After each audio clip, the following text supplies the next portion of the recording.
कहते हैं तुमने दरगाह का महल नहीं देखा, धर्मराज के तिल तिल का लेखा। अब इस तरह कहते तुम एक दूसरे को सताओगे तो तुम्हें आगे फिर दंड भोगना पड़ेगा। वह बुढ़िया के बात समझ में आएगी, अकबर ने तो जुल्म कर दिया।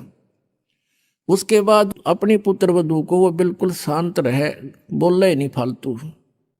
सत्संग में ये भी सुनाया गया कि जो कुछ हानि होनी है वह तो हो चुकी, और पाछा वो खाम खा महाभारत बनाने की कोई आवश्यकता ही नहीं। वो तो दूना दुख पैदा करने वाला वो वस्तु आवे नहीं वापस।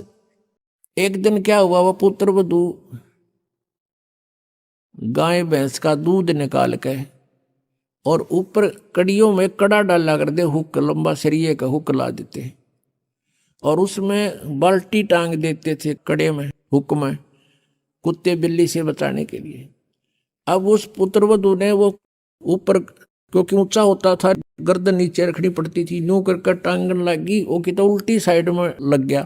उसने सोचा टंग गया, उस हाथ छोड़ दिए, वो बाल्टी नीचे गिर गई, सारा दूध फर्श पे फैल गया।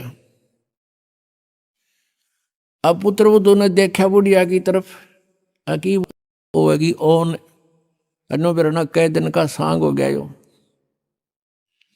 अब उसकी तरफ देख रही है बेचारी भयभीत से। बुढ़िया कहती बेटी कोई बात नहीं, हमारे भाग में नहीं था यू, और इसको उठा ले ऊपर ऊपर से और भैंस को ही डाल दे बेटा उसके चारे में। ये अपने भाग में नहीं था इसलिए गिर गया, कोई बात नहीं। अब उस पुत्र वधू ने सोचा आज बुढ़िया कौन सा स्टेशन पकड़ेगी, या तो कदे 16 बातें बोलिया नहीं करती। काफी देर उसका जची नहीं, बुढ़िया फिर शुरू हो गया ऊपर ले मनते कहती हो कदे। वह बुढ़िया खड़ी हुई, 7 लाख का बेटा ठा इसने और भैंस के चारे में डाल दे, कोई दिक्कत को नहीं। अब उसने सोची अपने बेटे ने बतावेगी, मेरे तो ना कहती होगी तो वो भी आ लिया, पुत्र भी उसका कोई जिक्र नहीं करा बुढ़िया ने। तब उस माई ने, उस बहन ने सोचा भाई इतना परिवर्तन आया क्यों कर इसमें। उसके चरण दबावे, सेवा करे।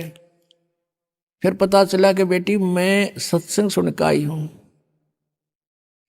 और बेटा मैंने आज तक जो गलतियां की तेरी आत्मा दुखाई, बेटा मैं माफी मांगू तेरे थे।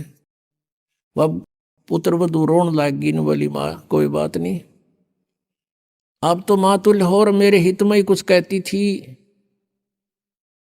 उस दिन से पुत्र वधू ने भी नाम ले लिया, फिर धीरे धीरे उसके बच्चे ने भी नाम ले लिया, और घर में नरक के स्थान पर स्वर्ग हो गया।